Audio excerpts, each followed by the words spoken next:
I've gone hub crazy. So do you see this over here? This laptop, it's got 2 USB-C ports. That's it, just 2. And sometimes I want to do stuff with it, like plug up a mouse and other things. So right now I've got HDMI capture going on from this. And check that out right there. Those are 2 little L-shaped plugs. Let's get some light over here. Those are L-shaped USB-C plugs. If we look around here on the back, M.2 right inside there, inside that hub. Got all kinds of ports right here, including HDMI, which is going all the way across the desk to this 4K HDMI capture that has USB. We got another beautiful hub right here with all kinds of ports, and that's going into the computer so that I can get this. Oh, it's beautiful. Let's get some hubs and adapters in your life right now. The world has changed. Things have shifted. Remember back in the day when we used to have a laptop or a portable device and it would actually have some ports that we could plug in, some USB, some audio ports, some HDMI, display port, whatever. It would have a physical Ethernet port even. Then a different type of person showed up. A person who calls all internet connections the Wi-Fi. A person who thinks that you're crazy to ever plug anything in when you've got a touchpad. A person who thinks there's no way you could possibly ever need more than 1 terabyte of space. That's not us. We need ports. So that's what I'm going to do in this video. Temu messaged and they're like, hey, do you want to make another video? And I was like, you know what? I need all these different ports and plugs and cables and whatever. I've got a new device that only has 2 USB-C.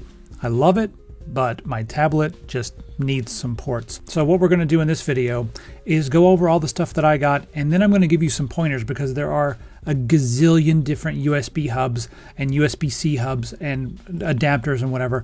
I'm going to give you the tips so that you don't buy the wrong one, because I bought the wrong one before and now I know, and so I'm going to tell you so you can buy the correct devices. I do all my shopping on Temu's website. I don't use the app, so there's no data collection going on there, even though I think their data collection policies are about the same as Amazon and Facebook, so whatever. There's a $100 coupon bundle for free. That link is in the description. If you're like me and you just want to use the website, put in the information and give them only what you want, you can do that too. We have a coupon code for you, and that's DPP5287, and that'll give you a $100 coupon code. So take advantage of that and maybe stock up on some stuff. Now let's get down to business, and I'll start off with the first thing that I got. This Minis Forum tablet that I got, it's beautiful, it's really, really fast, but it only has 2 USB-C ports. That's it. And it only has a 1 terabyte internal hard drive, so I can't put every ROM that I have on it. I can only put some, and that's not going to cut it for me. So this is what I got. This is relatively inexpensive for what it is. In fact, it's kind of stupid inexpensive for what it is because it has an M.2 slot as well as a whole bunch of other things. And you can see everything's laid out right here. We've got 100 watt power delivery. We've got RJ45, and that's gigabit as well. So that's something that you don't see on a lot of these. A lot of them, you'll see the ports and stuff, and if they're inexpensive, they're probably going to be 10100. They're not going to be gigabit. But this is full gigabit. The M.2, it'll fit 2260 and 2280 sized M.2. So I got this Nextorage M.2 and popped it in there. Now, if you're worried about this little door on the side, this thing is solid, it's metal, and I could not get this door off with my hands. I was like really trying hard at first, and it was difficult. In fact, it's even difficult right now. So it latches on really good. In order to slide this off, it's like, you know, one of those little battery things that slides off that way. I had to go get one of those squidgy little kitchen things and pop it off that way. And once I did, I was able to put the M.2 in there. Now, how fast is this going to be? Well, the Nextorage M.2 that I got is like 7,500 megabytes a second. It's stupid fast. Way too fast for this, but I got it because, you know, in case I ever want to take it out of here and put it somewhere else, it'll be fast. This is 10 gigabits per second, meaning you're going to get about 1,000 megabytes a second. So that's a big, you know, drop down. But the thing is, I didn't want it to get that hot. So I was like, okay, you know, it's going to be twice as fast as any SATA drive that I'm going to plug into this. So if I wanted to get like just a 2.5-inch drive, one of the portables or something, those are like 500 to 550 megabytes a second at the most. So 1,000 megabytes a second, that's a good upgrade. And I'm okay with my games, you know, 1,000 megabytes a second. That's going to be pretty good. Now, the internal hard drive is much faster than that on my tablet, but that's a pretty good compromise, I think. So in this enclosure, it did get warm a couple of times. I wish it was like this much thicker so I could fit a heatsink on top of it. When I was moving about 45 gigabytes, it got all the way up to 68 degrees, and then that's where it kind of stayed. 70 is the danger zone for this. So if you're going to be moving a huge amount of files and you're just like bombarding this thing, I would recommend doing it in a few batches. that's what I ended up doing later. I was doing like 20 gigabytes at a time, and it's been fine since then, and it's been working great. Otherwise, this is going to be a super handy device. The only critique I have is I wish it had more than one of the Type A USB so I could plug in different things. But you can daisy chain hubs. Yes, you can. If you're crazy like me, you can daisy chain all kinds of things. Also, I do appreciate down here on the bottom, we do have a 5 gigabit per second TF card and also SD card. So, and we got the micro SD card on the bottom, TFSD, whatever. So all that's right here. This is the main thing that I wanted. And it's been working. And you might see on the end there, we've got an L-shaped plug. So yeah, we got some of those coming up too. Okay, next up, I wanted to try this. For $15.98, 2.5 gigabit Ethernet, and this is a Realtek NIC. I have a few of these that have the same NIC. I'm not familiar with the brand that much, but I have a few that have the same NIC on the inside. It gets a little warm to the touch right here, but nothing too scary. But it works. Look at this transfer right here. Yep, over 200 megabytes a second. So if you have devices that need a 2.5 gigabit NIC, right here it is. You can just get one of these for all the other devices that don't have 2.5 gigabit. It's plug and play. And you've got USB-C, and there's a little adapter right here that comes and it's attached. And it's also kind of folds back in. So the little dongle right there, or the little thing, it's interesting because it doesn't like hang off the side. So you have Type A and Type C, and it works. And it's just plug and play. It's great. This will also work on some NAS units, but you will have to install some drivers. I've got one of these with the same chipset installed on my Synology NAS that doesn't support 2.5 gigabit, and with a little, hacking, little driver installation, it does work. But that's not something we're going to get into right now. Now, for plugging all these up to your different devices, I find that a lot of times the ports are in weird spots or whatever, and I don't want to stress them out. So I got a few of these, and they're so ridiculously handy. This one is probably my favorite, and it's like see this one right here? That one's probably my favorite just because of the way it like angles down. Actually, no, this one, I don't know, they're a lot of them good. I use this one to plug up my power adapter in the back. It like loops around to the back. But yeah, these little things are super handy, and these are also 40 gigabits per second. You want to make sure that you get those. Don't get 20 gigabit per second or anything like that. So this is going to be compatible with USB 4. All right, this is another thing that's really handy, for laptops and tablets and whatever. It just gives you some extra ports. So you plug in one USB-C, you get one USB 3 and two USB 2.0, which is just fine for mouse and keyboard. And right here it is. It's cool. I'm probably not going to use it too awful much because I've got all these hubs, but this is a cool option for some people, and it's $2.47. So it's another thing that's going in my bin of adapters. And then I also, speaking of 220 gigabits per second, I also got some of these, but mainly I'm going to use these for extensions for HDMI cables and whatnot.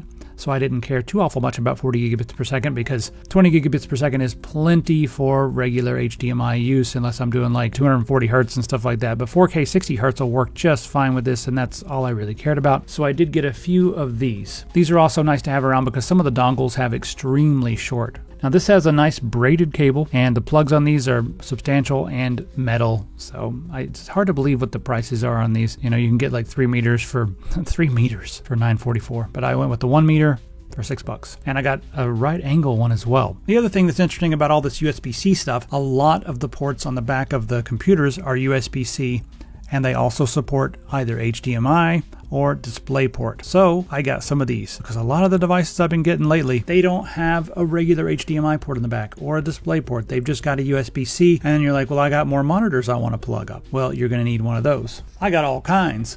I even got this one that has VGA. Just note, that's not active VGA. So we're not going to get away with it. I thought I was going to get away with it and be able to plug it up to a monitor, but no, you have to have an old analog device. So yeah, USB-C, I don't know if that's probably never going to be used. But this HDMI works just fine. And then over here I've got HDMI and DisplayPort to USB-C. So I just grabbed up a few of those because the price, it's ridiculously low. And you can do HDMI, DisplayPort, whatever. You just grab what you need. Now it depends on what you're doing here. You'll want to search for different things. But up here, this one supports 4K 120. So just make sure that you look at this. They're not all created equally. If you need like 4K something crazier, like a USB 4, you're going to want to look for 40 gigabits per second. And you can search for that.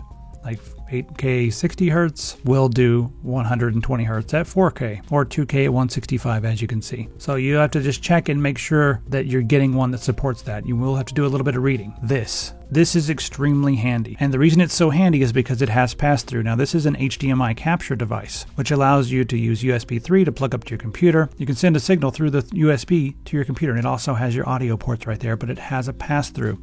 So you can send this to your computer at the same time as also sending it to another monitor. And I plugged it up and it worked instantly at Open Broadcaster. I didn't have to restart Open Broadcaster. It just works. All right, we're doing a screen capture test for this 4K Ultra HD USB 3 HDMI video capture device. I'm gonna snap some windows around. Yeah, it looks fine. This is acceptable. Ooh, I don't like windows snapping. It's goofy. Just so you know, USB 3 is plenty for 4K. This video that you're seeing right now of me, this is being captured with USB 2. So, yes. You don't need a ton of stuff for this. You don't need a ton of throughput for this. All right, moving right along here. Oh, I did get this one. This is solid metal. You know, it's just 3 USB 3 and gigabit. So what else you need? Cover all kinds of things right here. So if you're going somewhere and you got a device that you need to plug up your mouse and your keyboard and a controller and gigabit Ethernet, and it's got the adapter right here for USB-C. This thing is cool. For $6.99, yes. And it's solid metal too. I don't know who a lot of the companies are who make these. I'm feeling like we're in an age where companies are dead. Everything's made by the same few factories and it's just a bunch of marketing people slapping different labels on white label products. I don't know how I feel about that. Maybe I'll develop an opinion soon, but right now these things are doing okay for me. Moving right along. Now when it comes to these docks, now we look up USB-C dock with Ethernet, we're gonna get all kinds of stuff down here. And you'll see some that are more expensive, some that are less expensive. But just note, if you click on this one, what? Is that 1,000? I'm gonna click on this one right here. That's 1,000. You gotta make sure it says it. I can't believe that that's 1,000 for $6.99. But a lot of these are not gonna be 1,000. What I usually just do is like Control F and do 1,000, and then you see what you find, you know? Like, what do we find here? You can scroll through and look at them, but you know, this one right here, it's $8.24. It just says RJ45. Mysterious. What is it? Well, if we come in here and look, oh look, RJ45. It's probably 10100. If it doesn't say right there, oh, there it is. On 100 megabits per second. So that's going to severely limit you. It'll be probably way slower than Wi-Fi. But if you need that, that's cool. But just don't think that you're going to get all this and 1,000 megabits for $8.94. Probably not going to happen unless that one up there was really inexpensive. But yeah. This one wasn't on sale before, so just be careful when you're buying these things and make sure that you get one that is 1,000 or, you know, 2.5 gigabit, but those are usually just dedicated little devices like this. This one's probably going to be 1,000, but there we go, gigabit LAN network, there we go. So just make sure you look for gigabit, 1,000, something like that. Okay, I'm really sad that this is out of stock right now, but I'm going to show you anyway because it's so beautiful. This is a transparent USB hub, and it's beautiful. I mean, it's really well. This is the best made thing out of anything that I purchased. Everything on this feels super premium. If I went into like a store and this was extremely expensive, I'd be like, oh yes, and it had some like crazy brand name on it that's like very well known, I'd be like, oh, of course, you know.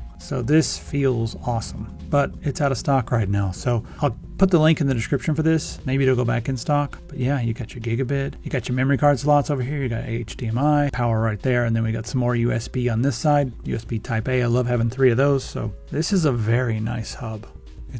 I like the way it looks. Okay, that's it. I like the way it looks. All right, and the last thing I needed, I don't know what I'm doing very much with this, but yes, I got a knife sharpener, and I'm not very good at it. So what you're seeing right now, I'm doing it kind of incorrectly on the video, but you know, I'll do it correctly once I'm actually getting down to work. This guy is sharpening it dry.